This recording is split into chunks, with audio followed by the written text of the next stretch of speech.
day as a stay-at-home mum. And the reason why I thought of doing this is because, well, I think COVID over the past year, that definitely taught oh boy, how can I put this? When you tell people that you're a stay-at-home mum, let's say pre-lockdown, you probably, I've heard things like, oh, what do you do all day? Or, oh, you're at home with the kids. And trust me, I understand all those sentiments, because if you don't understand, maybe you just think, oh, someone's at home all day, they're watching Loose Women, or, if you're in America, maybe they're watching The View or The Real Daytime all day long. You know what I mean? And these are all shows that I have enjoyed. I've watched clips of them or whatever, so there is some truth to that. But literally, you're not sitting down all day doing nothing. But maybe a video on that whole aspect of being a stay-at-home mum, I'll do that separately. But this video particularly is about how to enjoy your day as a stay-at-home mum, like what works for me. Because 100% being a mum is hard, and then when you add homeschooling to it, being a stay-at-home mum with it, and homeschooling them, and you got more than one child, even one child, it's a lot. It's draining, it's exhausting. And there are some days, like even the other day, it's funny, I was watching on YouTube, I was watching a clip of it was a combination of like artists from the 2000s, singing their hits from the 2000s and stuff like that. And it made me smile. I actually got a little bit emotional, because it just reminded, music does that. We know music is powerful, but it just took me back to a time when I was in high school, and then I was just like, oh, no responsibilities.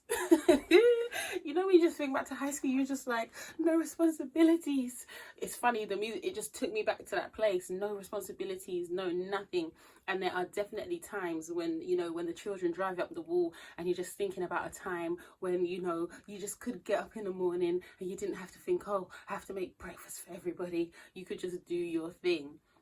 So this is how to, enjoy your day as a stay-at-home mum. Because yes, there are hard days, but there are also a lot of lovely days. And being a mum is such a blessing. It's one of the best things that's ever happened to me. And I feel like, as much as I'm a highly motivated person now, I wasn't always very highly motivated. In school, I was a class clown. I didn't do as well as I could have in my exams.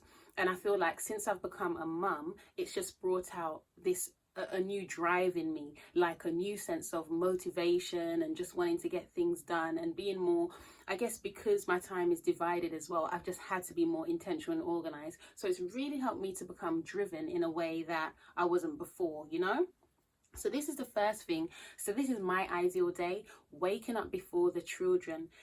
Like 90%, if I wake up before the children, most of the time I'm going to have a good day. And my ideal time to wake up is 5 o'clock. It really is. Sometimes, I'm like rolling around in bed and then I get past 6. But my ideal time is 5 o'clock, because it gives me time to have my devotion.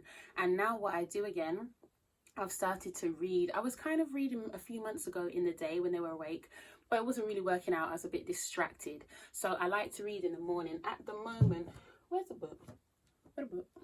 Oh, it's here. At the moment, after I do my devotion, I'm reading. So I'm reading a book called Boundaries. I've had this book for years. There's the author's name, Townsend. I've had this book for years now, and it's very good, and it's just good reading it again. And another book, my brother-in-law, actually, he sweetly gave this to me. I'm so appreciative. He was at work cleaning out a cupboard and he thought of me, and I was like, thanks. This is from the early 2000s. So isn't that funny? All of this decluttering talk in the last few years, I was kind of thinking, oh, it's a new thing, but look at that. Nothing new under the sun. So that just makes me feel so good, because I've woken up, I've had my devotion, I've read a few pages, and that's out of the way. And exercise, I do exercise when the girls are awake, but every 5 days a week I try and do a little bit of cardio, and that's been really, really good. So waking up before the children. Now that kind of leads me into the second point, which is doing something for yourself. So the doing something for myself, yes, it's the waking up early, but the doing something for myself, the devotion, is for me. Lord, I need your spiritual strength to carry me through the day, to give me patience, so when the girls test it, I can respond in a nice Christian way. Yeah, and the reading, I'm expanding my mind, opening up my worldview, and exercise is helping me to get fit, you know, the endorphins, feeling good and happy. And little by little by little, you know, I'll see changes in my body. I know it won't happen straight away, but I'll be able to look at my body and say, yeah, I really like how you look. So do something for yourself. You need to. You're still a human being. You're still an individual outside of your whole family unit. So you need to be doing something for yourself every day, because that's where the resentment builds. That's what I can say for myself, at least. When you're just living for everybody else and giving, you're just going to get burnt out. And when you're running on empty, that's when you find, oh, I don't have any patience. Oh, I feel bitter. I feel this, because you're just constantly giving. You need to give to yourself too. Even the other day, I prayed and I said, Lord, help me to actually look after myself. Sometimes you have to remember I matter too. Have quality moments with the children. That makes me feel good. Like, I can't play with them all day long because there's things to get done. We need to do their little bit of work and you know, different household duties and so on. But having quality moments with them, you know, when I'm playing with them and I'm playing Barbie with them, we're doing our little fake American act. Oh, my name is Cindy. Oh, we're going in the house. Oh, you know, all of that stuff. They love that. My husband's like, oh, there they go with the American accent again.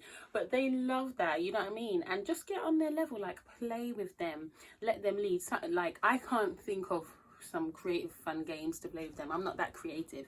But when I, you know, try and come on their level, you know, we just have fun, and they love it. They love when you do funny accents and different and things like that. So really find time to have quality time with them, so they can feel like, yeah, I've spent time with mummy today, and you know you've spent time with them. And that always makes me feel good in the day. And the fourth point, so waking up before the children, do something for yourself, have quality moments. And the fourth way to actually enjoy your day as a stay-at-home mum is get everyone involved in household chores. So encourage everybody to pick up after themselves, to help around whatever it may be. Get everybody involved. You're not a maid. Remember, again, I spoke about that resentment, that bitterness, you know. And I'm here, like, I'm using this platform to be authentic and transparent. So I don't want to come here and be like, yeah, I'm wearing my apron and I'm cooking and cleaning, having a great time. Like, no, like, let's keep it real. Yeah, there's some days when it's like, these children, that's how you have to breathe. Sometimes as a parent, this is how you breathe.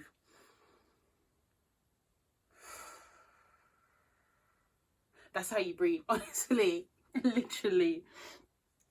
Sometimes you just have to, you know, hold it together. But by God's grace, he helps me. He helps me to do the best job I can. And I'm telling you, being a stay-at-home mum, it's not the worst thing in the world. It's a wonderful blessing. And the other day, I just was in the kitchen and I really got filled with gratefulness, a sense of gratefulness for my life. Because there's been a lot of moments where I'm like, sure, I want more. And yeah, I do want more.